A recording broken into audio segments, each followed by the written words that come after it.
Thanks a lot, and thanks for the invitation. Well, good evening, everybody. Let's jump right into it. Yeah, this is a title of my talk is Cellular Electrophysiology Made Ridiculously Clinical. It's loosely homage after one of my favorite med school textbooks, Clinical Microbiology Made Ridiculously Simple, where they tried to do kind of the same thing, you know, antibiotics and things like that, but going back to the basic science of it and putting everything into perspective. So hopefully you guys will find it pretty useful. So here are the goals, pretty simple. The first part, we're going to try to understand the action potential. Will take us back to the first 2 years of medical school, understand the basics of membrane currents and what gives rise to the rhythmic excitation of the heart. Number two is to use the action potential to understand some excitable tissue behavior. It will be some mechanisms that we, like Nishant was saying, invoke often, but don't always go through the time to understand what's happening on the cellular level. Finally, a bunch of mechanisms of arrhythmia formation and therapy, all related to the basic mechanisms that underpin it.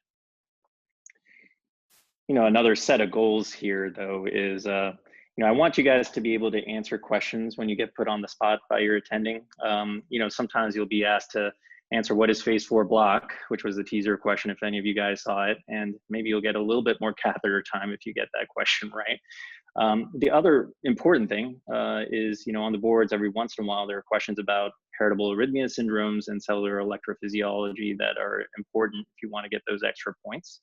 But most importantly, you know, and I think we're all pretty guilty of this at times in late nights in the electrophysiology lab when we're kind of on autopilot and doing things according to protocol, whether it's isolating the veins or doing something pretty routine, where we miss some of the subtleties of EP. And I think that's kind of a shame.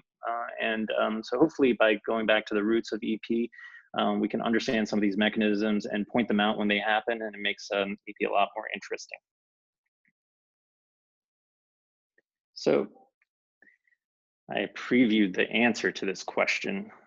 Let's see if you guys saw it quickly. But here's the first poll question. You can see it sort of on the screen. We have the action potential, fairly typical ventricular action potential. It starts out at about minus 90 millivolts, peaks at positive 20 millivolts, typical plateau. And you know, this membrane potential evolution is the result of multiple membrane currents that rise and fall throughout the course of the action potential. So, show of votes. We have 5 options here, and we want to go from top to bottom and say, what is the appropriate summed species? So if it's sodium at the top, is it potassium at the top? Pick the best answer.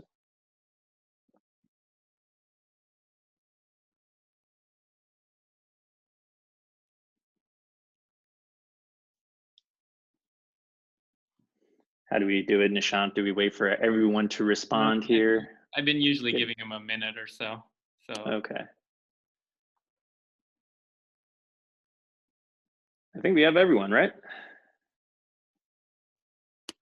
So yeah, there's the results. I think they can see it. Great. So we got a little bit of a spread, but most are absolutely correct. So the top row is the sodium current, middle row is the summed calcium current, and the bottom row is the potassium current. I am really happy to note that everyone got the top row correct, because that is indeed the most important. So keep in mind the action potential starts out at minus 90 millivolts, as I was mentioning. And the first thing that kicks off the entire process is that fast sodium current, right? So that fast sodium current gives that rapid uptake. All the channels open and then they shut, as we'll get into in coming slides. So what that does for us is it leads to a rapid depolarization of the action potential, and it raises the membrane potential to a level where the potassium and calcium currents can get activated. Now, by convention, I should mention that, you know, inward current, outward current. So the inward current for a positive ion will serve to depolarize the membrane. An outward current for a positive ion will basically remove charge from the interior of the cell and hyperpolarize the membrane. So that's somewhat of a convention, but outward usually means repolarizing, and inward positive currents is typically denoted with negative currents, but inward currents typically depolarize the cell. All right. Off to a great start. So this is basically more of the same. The cartoon to the right points out that there is such diversity of the membrane currents in the cardiac cell. And really it is this diversity and the cascade of each of those membrane currents that determines what the shape of the action potential will be. And so for different tissue types, actually the density and the kinetics of these membrane currents may look a little bit different. And because of that, the action potential duration, as well as the plateau potential where it's, in phase 2 over here, it may look a little different. As well as sort of the time course of each of these membrane currents will be different from tissue to tissue with important implications.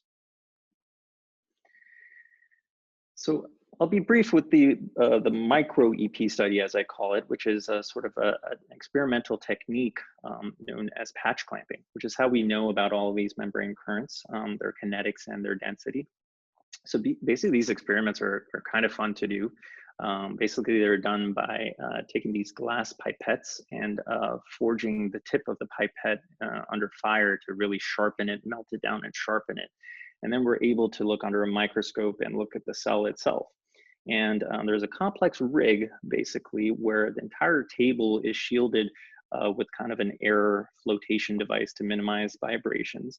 And then you can minutely move the position of the pipette down, left and right, up and down until it's able to touch the surface of the cell. It actually requires a lot of manual dexterity, much like an EP study might actually. And then when that pipette touches the tip of the cell, it's able to just sort of kiss the surface of it and make a seal.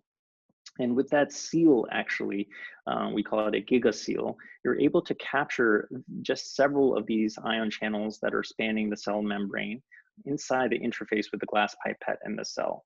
And so with that, in the middle tracing, you'll see that you see these little step potentials here. They're actually step currents. And these are the activation of individual ion channels, which are enclosed by the pipette. So it's really, a very micro manipulation kind of experiment.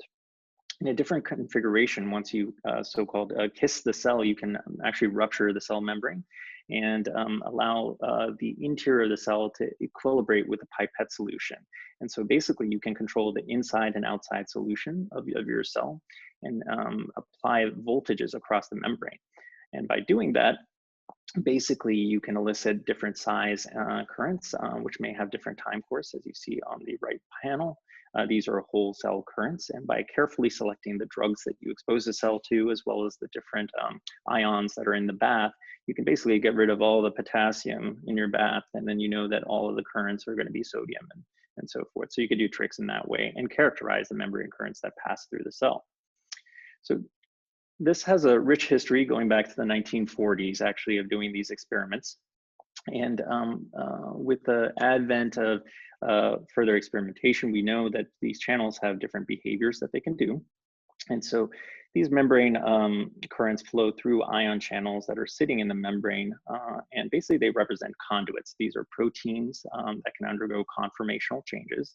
And one of the conformations that it can adopt is to allow for a central pore to emerge. And through that central pore, the different ions can pass. And those conformational changes are known as gating. And within electrophysiology, usually the way that these channels gate are through voltage. So voltage will lead to, all of the charges within the channel itself may be exposed to a voltage across the membrane. And because of the electrotonic influences on those portions of the gate, they will actually move and change configuration. So in this sodium channel, for example, we see that it has 4 activation gates in these little hairpin looking things in these 4 domains. And when it's exposed to positive potentials, those hairpins will end up moving out of the way of the pore and allow the channel to conduct current. Now, it's always confusing about the relation between current flow. We know, as electrophysiologists, we know that potential is equal to current times resistance. And basically, the amount of current that flows through those ion channels is related to something called the electrochemical gradient.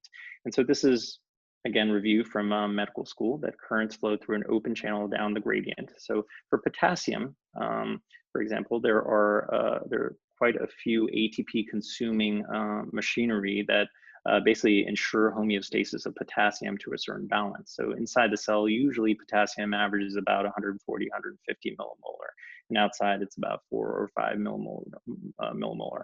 And so that balance sets up a significant gradient for potassium to be favored to go out of the cell.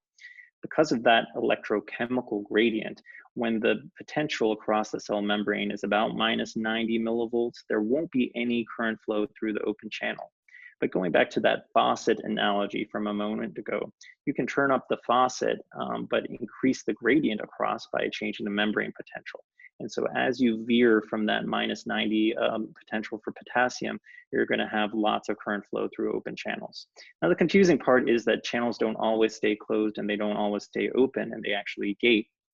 And so that's the part of this that's a little tricky, that voltage determines the driving force for current flow through open channels, but it also drives the opening and closing of channels. And we'll go through that in the coming slides. Similarly, for the sodium here, before the cell fires, there's relatively little sodium inside the cell, but all of the channels are closed.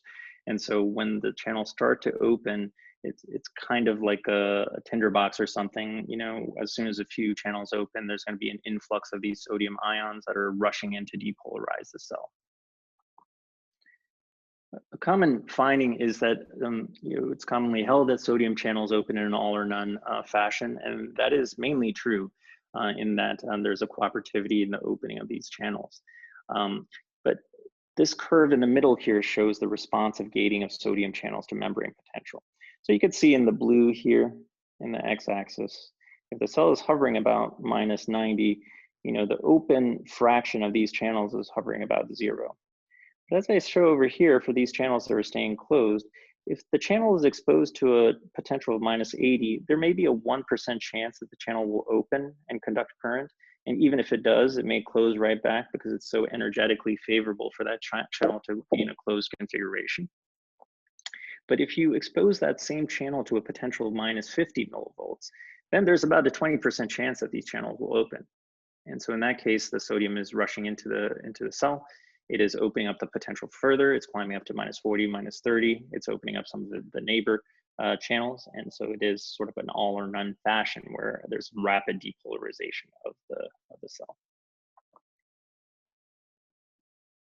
There's a catch here somewhat, and that is that as soon as the sodium channel opens and conducts large amounts of current into it to depolarize the cell, immediately it slams shut with an inactivation gate.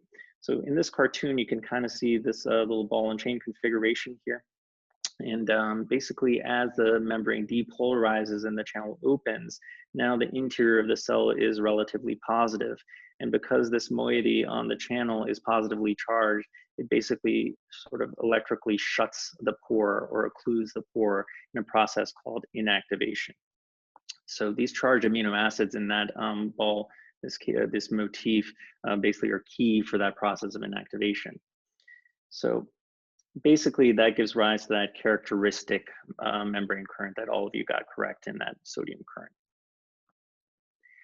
So what does this inactivation mean? I mean, it's totally critical for activation of the heart, because whenever we talk about refractoriness in the EP lab, it's totally because these sodium channels are inactive. The pore is occluded with this moiety, and that pore needs to recover from inactivation in order for refractoriness to be released.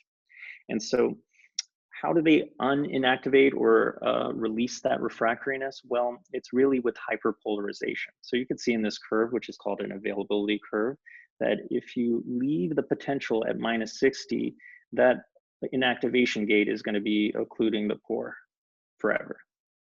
But if you hyperpolarize the cell and the action potential goes down to resting, then slowly there's going to be relief of that inactivation, and you're going to get more of those sodium channels raring to go again. So it's relieving that refractoriness. So that leads us to our next question. And here I have an example of an action potential, pretty normal looking ventricular action potential. And then I want us to do a thought experiment where in a different cell, we actually force the resting membrane potential to be a little bit higher. So in your second cell, which is closer to the activation threshold where some of these sodium channels open, what should you see? Should you see slowed conduction? Should you see faster conduction because there's going to be a higher amplitude of action potential? Are you going to see faster conduction because you're going to get to the threshold quicker and open those channels? Or are you going to get faster conduction because there are going to be other currents that help sodium along? So let's vote.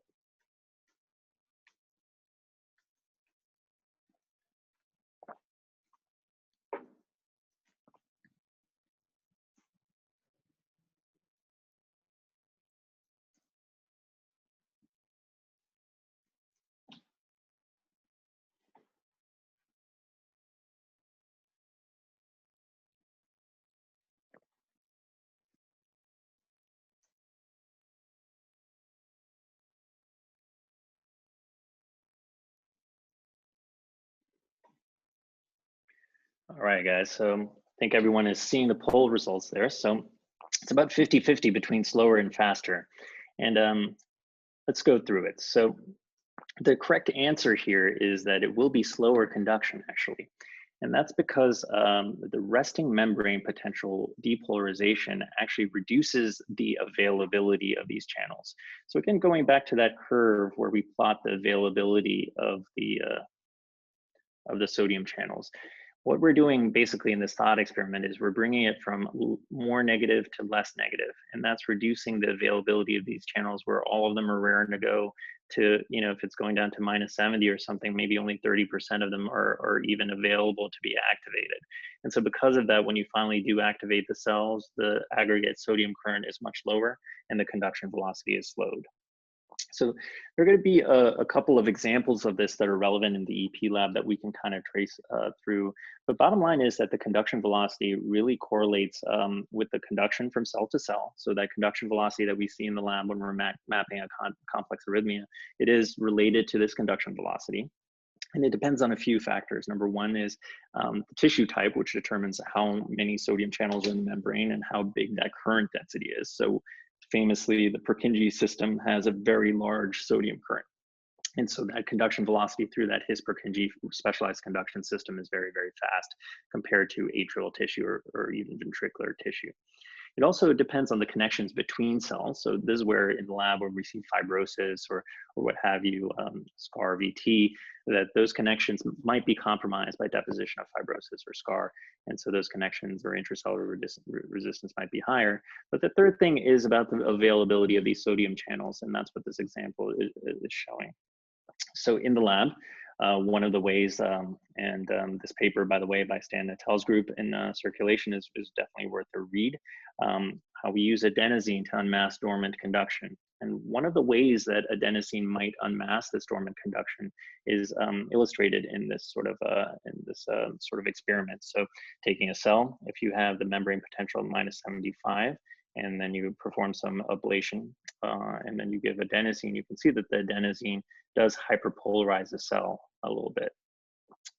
Now, when you have dormant conduction, post-ablation, this is the situation, and then you hyperpolarize it, you're likely increasing the availability of these sodium channels. So if there are 20 or 30% sodium channels, you know, it's all of them are being used as opposed to just 10% of them or what have you. And so you can unmask it by hyperpolarizing the membrane and making full avail of all the sodium channels in that preparation. Another example that is often sort of hand-waved is the so-called supernormal conduction. So for purposes of illustration, I've put here a neuronal action potential, which lasts about 2 milliseconds as opposed to the 300, 400 milliseconds that we're used to in the human heart. But in the neuronal action potential, actually, after it repolarizes, there's a brief period where it actually goes to below the resting membrane potential. In the early phases of EP, we used to think that when there were situations with unexpected conduction, that perhaps the stimulus was falling in this privileged zone where it was hyperpolarized and the channels were more available and the cell could actually fire. But then if you extended it another 10 or 20 milliseconds, there wasn't conduction anymore. So it used to be invoked as sort of an explanation for that.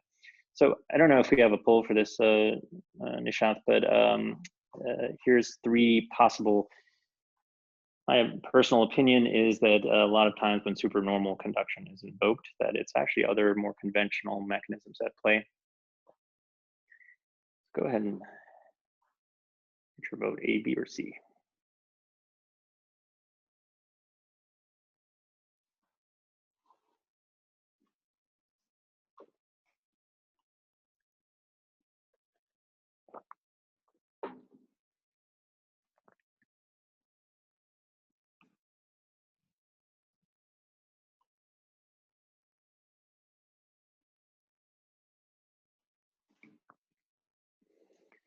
All right, great. So I think everyone is pretty much right. I think I was thinking gap phenomenon, but I suppose summation could be another phenomenon. So this is kind of, you're right if you chose either one of those. But anything where you would see unexpected conduction. So gap phenomenon is one of these classic things, right? So just to review, I'll go to the next slide. So this was the first demonstration of gap conduction, where we're looking at retrograde VA conduction here, right? So we're doing V1, V2s here. We're looking at the atrial depolarization here. I know it's kind of small. So here we're doing a basic drivetrain of 500, bringing in the V2. Here's V1, V2 at 380. Now we're bringing it into 360. V1, V2 is 360. The H1, H2 is also 360. Now we're bringing the V2 a little bit more, and we're starting to see a little bit more of the VH prolongation with respect to the VV prolongation. So it's V1, V2 is 320, VH is a little bit longer. And then it hits a critical amount where you actually get recovery of conduction, unexpected conduction here to the A. There's retrograde conduction here. If you look closely, it's actually because the VH interval has pushed out to 445, which was the critical interval for it to recover and conduct. So basically, this is an example of unexpected conduction.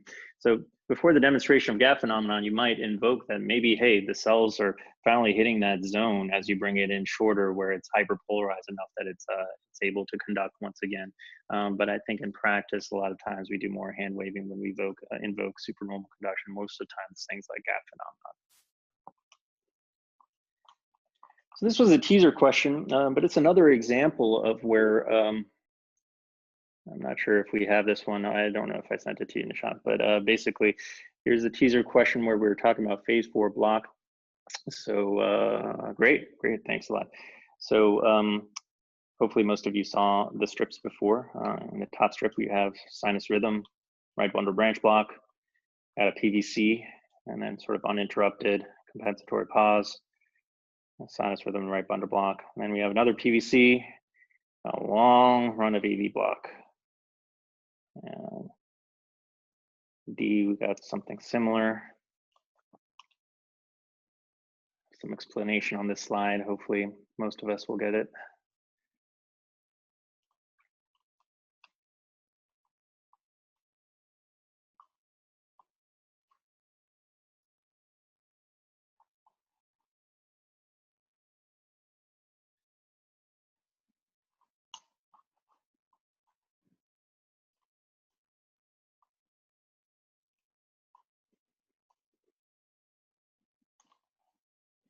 Great.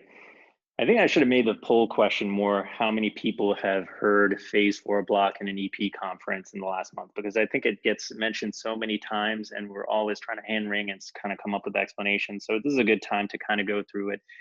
Most people are right. It is attributed to the sodium channel inactivation, which is the topic of these last few slides. I'm glad some people did say activation of the vagus nerve. A lot of times you'll see paroxysmal AV block in a hospitalized setting.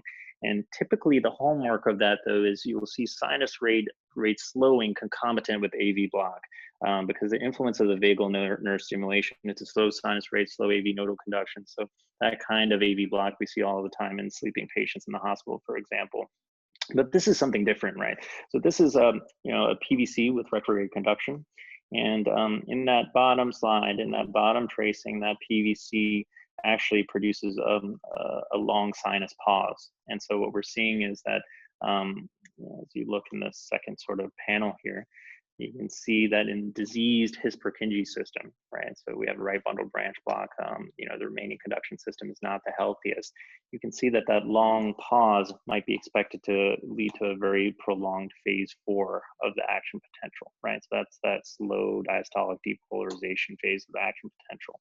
And so the thinking is that in this slow depolarization, much like the previous example where we artificially raised our action potential resting membrane potential to a higher level, that the channels are not available for activation anymore. So the channels go straight from being closed to completely inactive.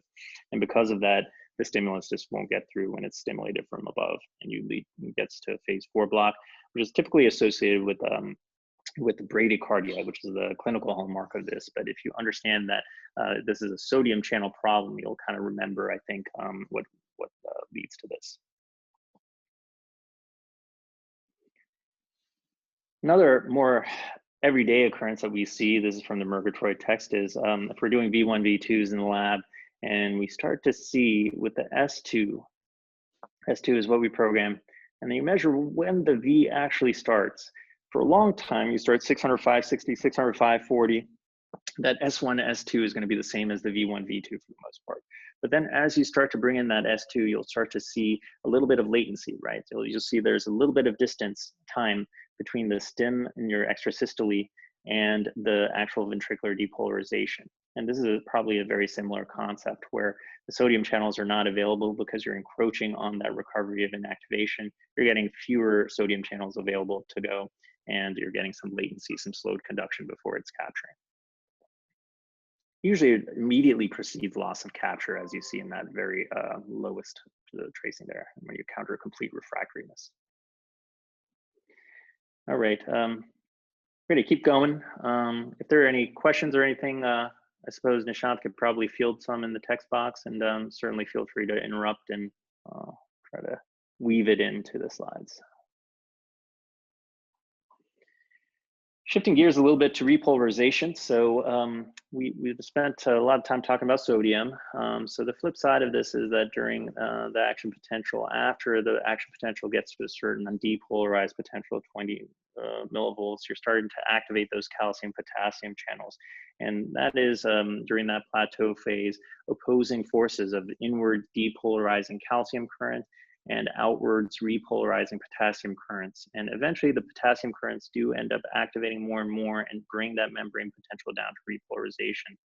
We'll spend some time talking about IKR and IKS, which are the major determinants of repolarization in the ventricular cell, and also have implications for both heritable and acquired channelopathies. And then we'll talk a little bit about repolarization reserve in that setting. In the atrial tissue repolarization, a special current called the ultra-rapid delayed rectifier, or IKUR, is gaining increased attention recently because of its role in potentially the pathogenesis of atrial fibrillation. So as you know, in the atrial tissue, well, we try to limit the prolongation of QT and prolongation of refractories in the ventricular tissue. In the atrial tissue, it's actually our friend, right? So we want to reduce excitability on average to prevent atrial fibrillation. But disturbances in the ultra-rapid potassium current are invoked as potentially, and both in familiar forms of atrial fibrillation and potentially in future therapeutics, an important target. There is some relation to beta stimulation, as we'll get into in some of the examples. So you probably heard this concept of repolarization reserve, and that is the fact that in a cell, if you rob that cell of some of its repolarization ability. So the classic example is that you administer an antibiotic to a patient and they have a QT that's totally normal, but with that antibiotic, they get a subtle QT prolongation, right? The reason that QT prolongation is not necessarily worse than it is sometimes cells will have this repolarization reserve, which is more of a descriptive term in which when one of the membrane currents is depressed, it leads to a prolonged plateau phase such that other membrane currents can activate to take its place. So for example, if you did a computational model of a ventricular cell and a Purkinje cell, and you simulated what might happen in a potassium channel deficit, you might see that the action potential is lengthened by 20 or 30 milliseconds. But since we have two components of that delayed rectifier, the IKR and the IKS, if you basically rob the cell of one of those components, the other component over time will start to activate further, the density of that current will start to increase, and it'll drive that membrane potential eventually back towards repolarization. So this is a concept that often it takes more than one hit to kind of prolong the action potential. And in many instances, some of the patients that you're giving these antibiotics to may have a SNP or something like that that leads to impaired repolarization, one of their delayed rectifier currents. And so when you expose them to one drug or maybe even two drugs, then you're giving them a second and a third hit that really compromises their repolarization reserve, prolongs the action potential duration, and on the surface ECG leads to QT prolongation. Now, this is probably a tissue-specific thing. So what happens in one tissue type may not happen in a different tissue type, illustrated here for the Purkinje tissue. But also, importantly, between the atrium and the ventricle, right? So we use class 3 antiarrhythmics all the time, and they do suppress delayed rectifier currents. And we're just hoping that the amount that it suppresses in the ventricle that it's more atrial specific in that way. And we'll get into this a little further. Repolarization is not all driven by potassium currents. So just to give you a word about sodium current, and it seems like a few years ago, everyone started talking about late sodium current with the sort of identification of ranolazine as a specific late sodium current inhibitor and an antiarrhythmic. We started to pay a lot more attention to this, but in heritable channelopathies, a late or persistent sodium current is an important sort of phenomenon. So we went through the typical waveform for a fast sodium current where it goes from 0 to probably 100 picoamps per picofarad. So that's 100 times any other current in the cell very quickly. And then it goes from that 100 all the way back down to 0 very quickly. But in reality, not all of those channels are completely inactivated. And even normal sodium channels, maybe like 0.1% or 0.2% of them don't completely inactivate. And because of where they are in the action potential, they're still conducting current. And so during the course of the action potential, you'll get a little bit of influx of sodium. But 0.1% is a small number, but when it's multiplied by the huge density of sodium channels in a cell, it can be appreciable for prolonging the action potential. But in disease states, it's particularly important because if that 0.1% goes to 1%, then that cell is in a little bit of trouble. So here in this slide, we're looking at a mouse model of long QT syndrome and transfecting the cells with the GFP tagged defective channel leads to increased persistent sodium current. And so you can kind of see in these slides in the second half of things, these mouse action potentials, which were narrower to begin with than human cells, that when you give them a little bit more of that persistent current, you start to see really prolonged looking action potentials and some action potentials that don't repolarize at all. You can envision the same thing happening in the human heart in the long QT syndrome, leading to disturbed repolarization. We're not going to talk a ton about calcium just because it would take a full hour to talk about it anyway, but calcium can be an important driver of repolarization as well. And classically, in heart failure is one of these situations where calcium cycling within the cell is definitively disturbed. There is a process known as calcium-induced calcium release, where once the calcium is released into the cell, it actually turns off the initial trigger L-type calcium channel that comes into the cell. And so in heart failure, where there's just deficient intracellular calcium, sometimes you get these prolonged action potentials that may partially explain the irritability within heart failure in terms of ventricular arrhythmias. Okay. So this isn't a poll question, I don't think, but this is a very commonly encountered thing that we'll see in the lab. So we're queuing up the Bloom stimulator, your favorite stimulator, to a drivetrain of 600, and you get a ventricular ERP of 260. But when you do the same thing at a basic drivetrain of 400, you find that the VERP is 240, and it's not the same, right? So the main take home of this is that the action potential duration and therefore the effective refractory period in almost any tissue is going to be a function of the preceding diastolic interval. So when you're bringing in that extra stimulus, you're going to encroach upon that refractory period, and eventually that stimulus is not going to conduct. But if you're driving at a faster basic cycle length, the diastolic interval between your extra stimulus and the last beat of your drivetrain is going to be shorter. And because the action potential is the duration is directly proportional to the preceding duration of the diastolic interval, you're going to see that when the drivetrain is shorter, that diastolic interval is shorter, and that extra stimulus is shorter. And so effectively your ERP is going to be shorter when you pace a tissue faster, but it also works with prematures as well. Anytime you introduce a premature at any basic cycle length, you know, that premature on average is going to have in itself, it's going to have a shorter APD. So if you put a second premature, you may encroach on its ERP a little bit earlier than you would at the basic drivetrain. So here's some curves that kind of explain this. If you choose a drivetrain on your Bloom or your favorite stimulator of 2000, you'll see that the baseline action potential is about 400. And then as you bring in your S1, S2, this time it's going to the left, you'll see that slowly for a long time that ERP's, you know, the action potential duration is going to be pretty stable. But as you encroach, you're starting to encroach into that diastolic interval. The repolarizing currents are not the same for these extra stimuli, and you start to see that there are changes in the action potential duration of your extra stimulus. And then when you do the same thing at 1000, you get a different curve because the ERP is different at those drivetrains.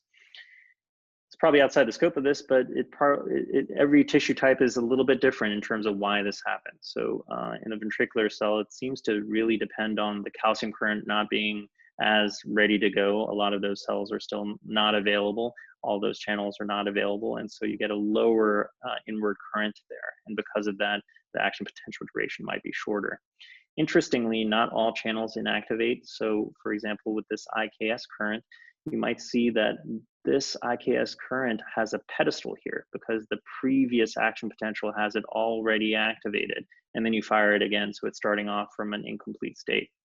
And so that is a repolarizing current. It's getting a head start and it's shortening the action potential by a bit. So there are a number of mechanisms that might explain this finding, but it's useful to remember just as a take home that the action potential and the ERP is a function of the preceding diastolic interval. Now we use this all the time, right? We use this all the time in the EP lab to induce arrhythmias because we're trying to often dissociate, for example, in AVNRT, where we think conceptually of a fast pathway and a slow pathway, and we're trying to dissociate the function of these pathways. Often we will muck with the drivetrain to try to get an ERP of the fast pathway that allows it to allow us to conduct down the slow pathway and jump, and then kind of circle back around and initiate the tachycardia. So that's what we're really doing. And when we're giving beta stimulation with isoproterenol, your favorite beta stimulator, basically we're adjusting the ERPs and differentially affecting these pathways. And so using those pacing maneuvers is often really helpful to bring this down.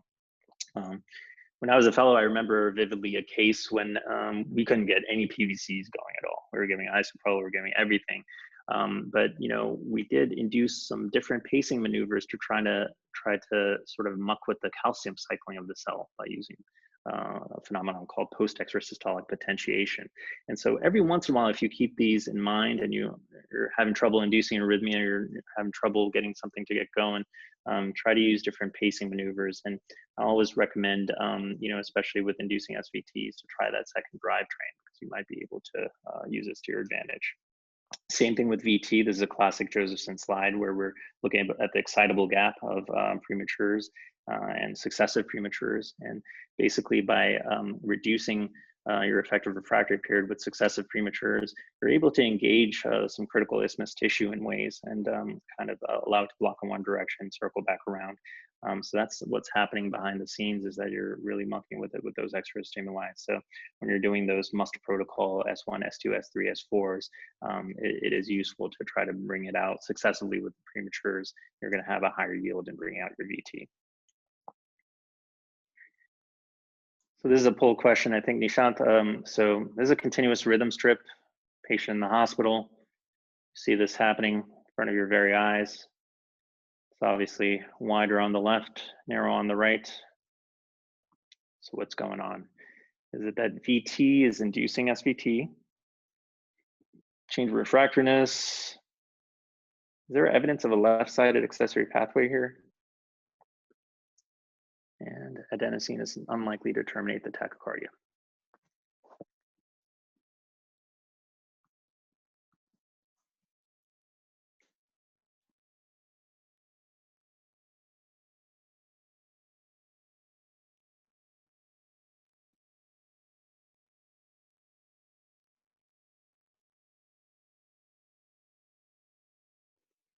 All right, everyone got it. So we're talking about refractoriness. So it's good. It's good. It's good. Yes, it is definitely a change in refractoriness here. So I'm glad we didn't. No one said that. You know, obviously, a left-sided accessory pathway. Whenever you see a bundle branch block, all of us should get excited, right, during an SVT because we're looking for a change in a cycle length concomitant with the disappearance of that bundle or the appearance of that bundle. Because you know, the eponym of the Kumel sign, right? You want to see if there's an ipsilateral bundle branch block and there's a change in the cycle length. That might be instructive for kind of making your diagnosis then and there. In this case, it's a right bundle branch configuration, so it's not going to be too helpful. This is a situation where the right bundle is refractory, right, for the first 10, 15 beats of the tachycardia that I'm showing you here, and then it narrows down. And there is a phenomenon called accommodation. So it's as you abruptly change the rate of a tissue and you encroach on its refractoriness. You might encroach on the refractoriness of the right bundle in the example previously shown. And then with successive stimulation at that same drivetrain, you'll start to see that there are changes in the action potential at the cellular level. And you might see that the action potential duration actually shortens with successive beats at that same drivetrain. Another example that you might see in this is sometimes when you're trying to get, say you're trying to get atrial flutter or atrial fibrillation going, and sometimes you burst pace at 210 milliseconds from the coronary sinus. You may see that you get 2-to-1 capture at times, and then you're pacing at 420 effectively for a few beats. But then as it warms up, we kind of hand wave and say, hey, it's warming up. Then it starts to capture 1-to-1 on the coronary sinus. It's probably a similar concept here, that atrial tissue is refractory at that drivetrain of 210, but after you've paced it at 420 for a while, then those action potentials are shortening, and now it's bringing it into a range that the refractory period is shorter. And now you're pacing it at 210 and it's conducting 1-to-1. Same thing happens with the conduction system tissue where we see it all the time in SVT, and thankfully we can use it to our advantage to make some quick diagnoses.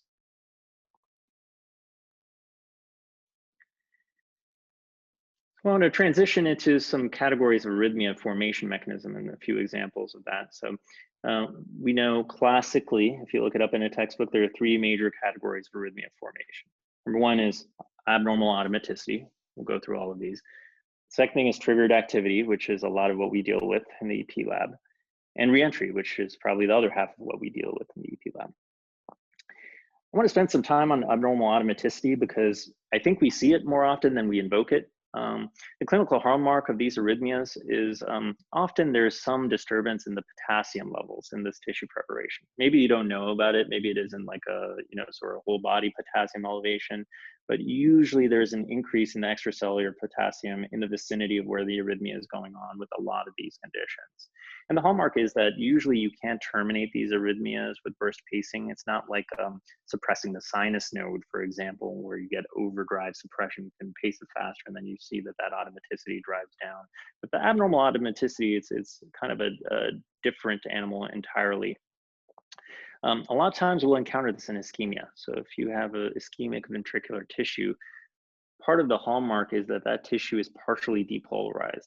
And it may be because the local potassium is deranged, but basically it's been known that those cells carry a higher resting membrane potential on average compared to healthy tissue. And so by driving that resting membrane potential up, say from -90 to the -70 or 60 range, you might start to activate other channels other than sodium channels that will start to get its own automaticity. And usually it's relatives of these funny currents or these pacemaker currents, which, you know, all cells have. But these these channels coupled with that elevated potassium leads them to conduct current in the opposite direction at times. And so it will often bring in potassium influx into the cell, depolarize the cell, and lead to automaticity. So these idioventricular rhythms, I mean, this is hand waving from me as well, but we suspect that a lot of times these ischemic idioventricular rhythms are from abnormal automaticity. It happens in the His-Purkinje system a lot as well, either in the border zone of infarcted tissue where you get partial ischemia and damage to that tissue, or in some rare heritable arrhythmia syndromes such as Anderson-Tawil syndrome, also known as long QT7. So in these situations, you might encounter it. I bring it up because it's kind of related to another topic that gets thrown around a lot. It's called use dependence, right? So We know that some drugs have use dependence, and how that's defined is that the more depolarized the tissue is, the more that drug will have an effect. So the times that you encounter use dependence, situations with depolarization predominance, what does that mean? Well, ischemia is one of those that we mentioned.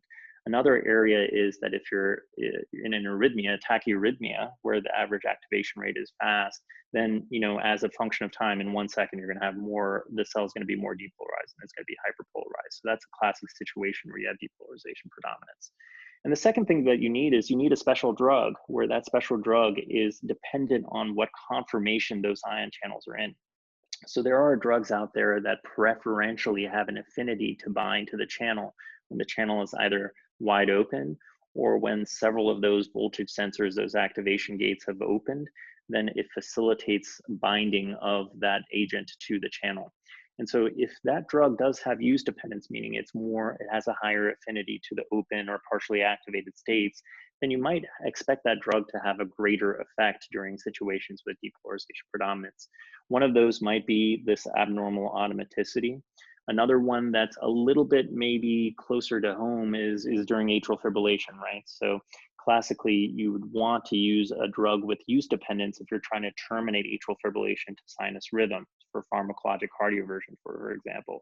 And classically, you would want maybe something with reverse use dependence if you have a patient in sinus rhythm and you want to keep them in sinus rhythm, because then their activation rate is nice and slow in the atrium, and that drug is binding to it so that it has more of an effect at those slow rates. So it can go both ways, where a drug can be more prone to bind into the closed states. Unfortunately, sometimes that reverse use dependence in a lot of the drugs we use, and classically I'm going to throw out there that sotalol is one of these that has reverse use dependence. A lot of times that ends up shooting ourselves in the foot, right? So it has reverse use dependence. It's not great. Actually, it's contraindicated to try to convert an arrhythmia with sotalol, unlike ibutylide. It just doesn't seem to work as well. But it does have that reverse use dependence, right? So when you convert them back to sinus rhythm, a lot of times you'll see that because sotalol isn't purely affecting the atrium, it's affecting our ventricular tissue too. You might see that has a disproportionate impact on the repolarization of the ventricular cells, and then you can get QT prolongation. So that's one of the reasons why we like to keep the heart rate somewhat more elevated when we're giving someone sotalol. A lot of us feel a lot more comfortable prescribing sotalol to a patient with a pacemaker, where we have backup pacing. We can avoid that bradycardia. Sometimes we'll even atrially pace a little bit faster so we can reduce the impact on the ventricle if that's situationally appropriate. So there's normal automaticity in the sinus node. I just want to quickly go through the fact that you can overdrive suppress automaticity. And the way that happens is when you have enhanced automaticity that's normal, that's going through the regular sort of funny current mechanism. This is the SA node. You're giving it your favorite chronotrope, whether it's isoproterenol or something else. Usually you'll see that phase 4 depolarization here. If you're in control in red, it's a nice slow depolarization. This probably marches out to a nice sinus cycle length of probably 1,000 milliseconds. But if you give it a chronotrope, the slope of that phase 4 depolarization, funny current as we're calling it, it's dramatically increased until it starts to fire an action potential, and then it repeats itself. But if you have a patient with sinus tachycardia, most of the times you'll be able to overdrive suppress that sinus tachycardia. And you might see that when you're testing the sinus node recovery time, for example, if you're kind of looking at the comeback rates and so forth, that you'll see some overdrive suppression of that tissue. And really it's because you're increasing, so say this is your cell that you're interested in, you're pacing it, so you're driving it by its next door neighbor, and you're increasing the time averaged entry of sodium into that cell. So what does that do? Well, we all have these homeostatic mechanisms, right, that keep our ion concentrations at bay. Once that time average increase in sodium occurs, well, now the cell is chock full of sodium, and this pump is getting rid of the sodium and bringing in potassium, which is a hyperpolarizing current. So the net of this is, in order to get rid of all that sodium, the cell is going to be hyperpolarized. And so then you're getting into a situation where this red curve is downward shifted. It's going to take longer for that cell to reach the threshold. So you can overdrive suppress classically situations where you have enhanced normal automaticity. So that might be something like inappropriate sinus tachycardia. Totally different is triggered activity though. Triggered activity usually comes in two flavors, and we often talk about EADs, early after depolarization, and DADs, or delayed after depolarization. And this cartoon shows us, and this is Tony Fauci is cited here. I always like to cite him in these days, but these EADs occur early in the action potential. So that tail end of phase 3, phase 4, where you get a little bit of a bump in the membrane potential. And if that bump is big enough, it can trigger another action potential. And that's why we call it triggered activity. Same thing with the DAD, but the mechanism is totally different. The mechanism here in a DAD is often due to intracellular calcium overload, where you get these spontaneous outpourings of calcium into the interior of the cell from the sarcoplasmic reticulum. And in order for the heart to get, when the heart cell to get rid of that calcium, it actually leads to depolarizing current, which I think we'll see in a slide or two. The magnitude of these depolarizing currents, if it's big enough, can trigger another action potential. So a lot of the PACs that we see, PVCs, a lot of this is triggered activity, and a lot of this is calcium overload. So I mentioned a moment ago an anecdote about, getting PVCs going. Beta adrenergic stimulation is a great way to get calcium into the cells, different pacing protocols, but this is a time where you really want to facilitate this abnormal calcium cycling, but that's really what's going on. So EADs, DADs. EADs think about QT prolongation, long QT syndrome. DADs think about calcium overload. So thinking about the EADs, if you ever wanted to bring out something that is QT related as an arrhythmia, often you'll want to maximize your action potential duration. And the way to do this is really with long short mechanisms, right?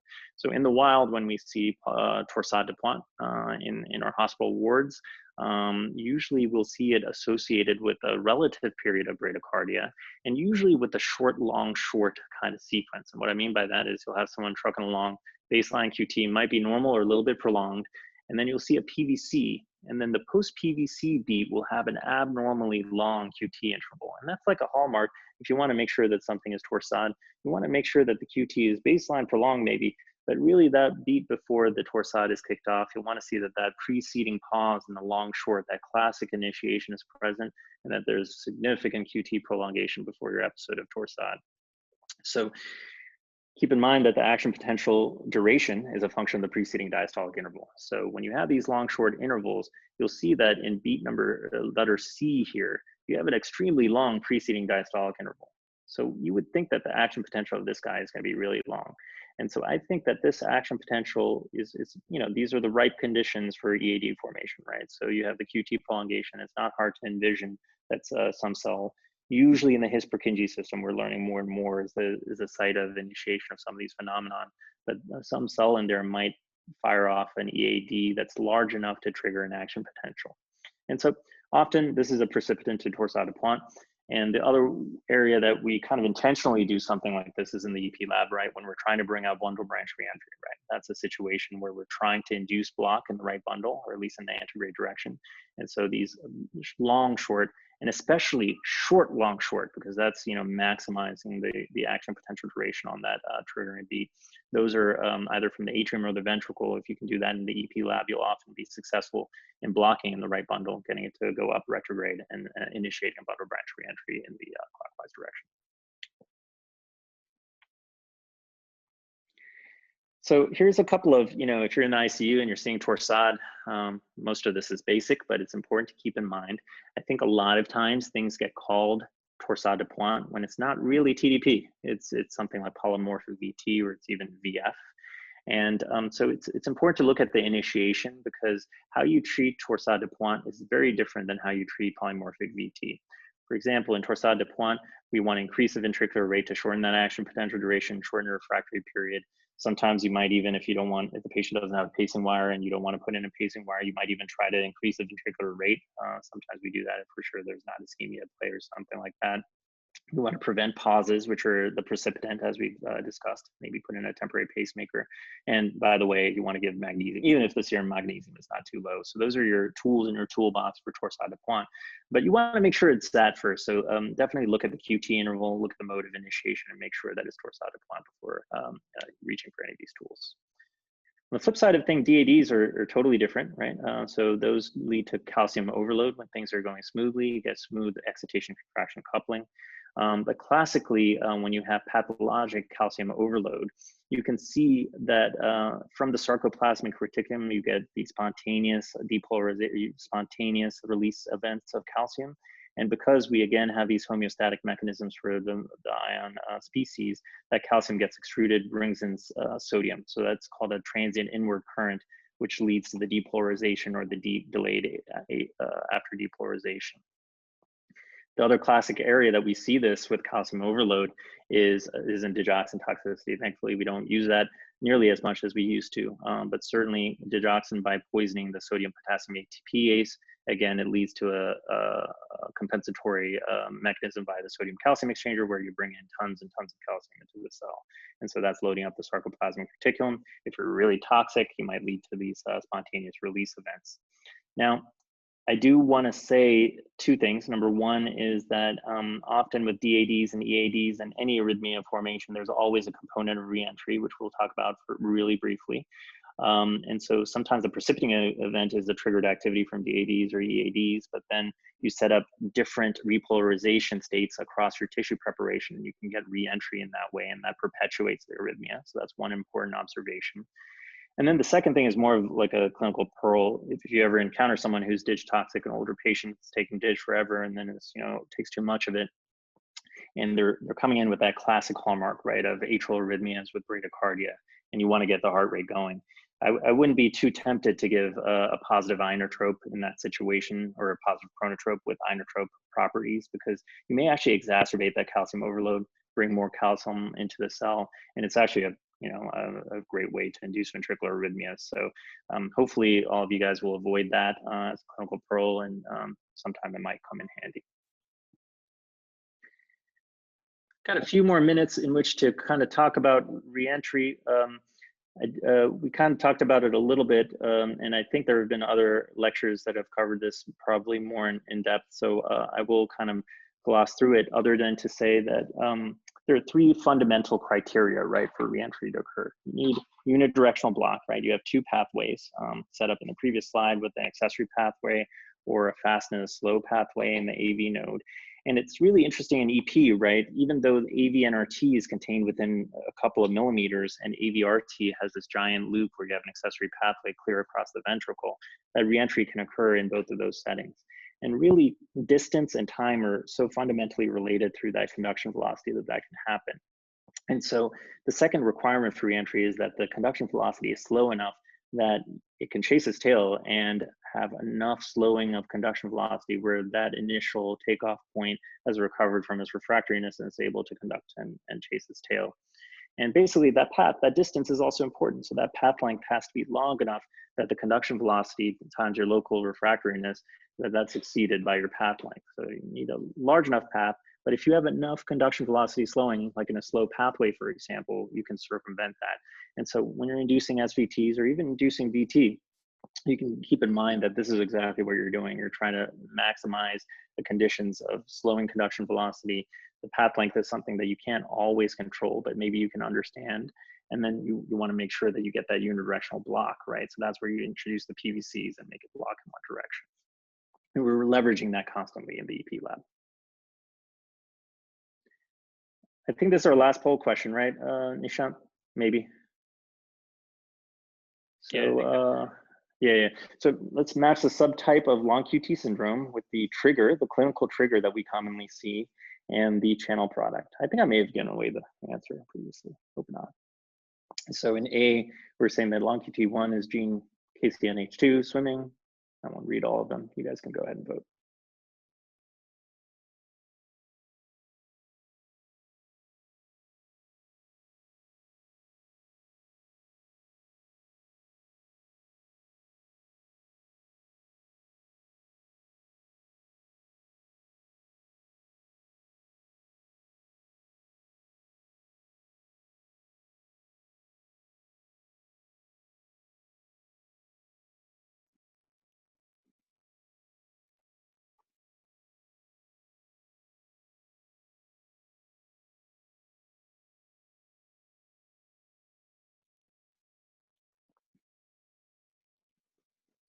All right. So we got a two-way tie between the second and the last two options. So it turns out that long QT3 is associated with SCN5A, that's a sodium channel, and the major trigger is sleep or bradycardia. Those are the major triggers. Long QT1, the second to last one is almost right. Long QT1 is typically, it's triggered actually by swimming, and the gene product is actually KCNQ1. So there are a couple of differences there. With the HERB channel, which is KCNH2, or the delayed rectifier rapid component, that one is long QT2, and it's typically brought out by startle or exercise. So we'll go through that really quickly. But do we have this one, Nishant? Probably not. Oh yeah, we do. Quick one on this because we're running out of time.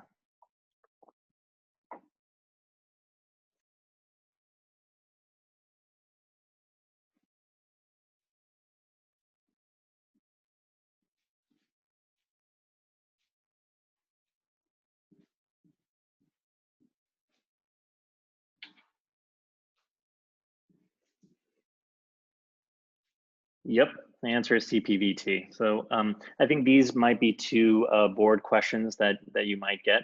Hopefully we'll get them right. CPVT is a calcium overload heritable arrhythmia. So you might see fatal arrhythmias during swimming. Just to go through the long QT syndrome, because this is the most likely that you'll see in your board exam. These are heritable gene mutations. Long QT1, it's a repolarizing current. The condition is due to loss of function of that repolarizing current, so you get longer action potential durations and longer QT. The diving reflex, right? This is why swimming is such a trigger, that if you dive, typically you will get a sort of a variation in your heart rate. And it's increasingly recognized with these long QT subtypes that change in heart rate, that the actin potential doesn't do a great job of accommodating to those changes in heart rates. So you're going through these constant cycles of heart rate going high, heart rate going low, and those action potentials can get really long in those cascades, leading to these EADs and the downstream effects. So inability to shorten APD with those changes in heart rate. Long QT2 is KCNH2, and startle and exercise are the key triggers. There may be a catecholamine sensitivity to this. And basically that abrupt increase in the neurohormonal input can sort of not allow enough time for the action potential to repolarize, prolong it, and lead to QT prolongation. Long QT3 is interesting. It's again that sodium current, it's a gain of function. So now we're depolarizing the action potential more. It's a persistent sodium current problem. So the advent of ranolazine and the recognition that amiodarone also blocks this late or persistent sodium current. Ranolazine and sodium channel blockers are obviously very useful in long QT3. Beta blockers actually are thought to partially potentially block sodium channels. So even though these are precipitated by bradycardia, often you'll see that beta blockers are effective. And I just wanted to mark that the reason why bradycardia is associated with long QT related arrhythmias is because in a lot of these long QT3 mutations, the channel can actually enter into a persistently open state that comes off of the resting most state. And so in situations where the channels tend to populate this resting state, AKA bradycardia, it can enter into these bursting states where it carries lots of persistent late current and prolongs the action potential duration. So long QT3, slow, tends to be very prolonged action potential durations in QT intervals and episodes of sudden death. We're running a little long, right, Nishant? Yeah, just kind of skip to the end. Yeah, but that was great. So this is just a summary. I don't know if there are any questions from folks, but basically just to keep in mind, membrane currents and calcium cycling, that's the basis of the action potential. And hopefully, I don't know, a lot of times we're doing things, like I said, in autopilot in the EP lab, but we really want to be thinking about the mechanisms underlying it. And occasionally these mechanisms will be helpful both in the ICU setting to figure out what's going on with an ischemia-related mechanism or ditch toxicity, or even in the EP lab when you're trying to get arrhythmias going, you can leverage some of these fundamental EP mechanisms, reach for the right pharmacologic agent, reach for the right pacing protocol.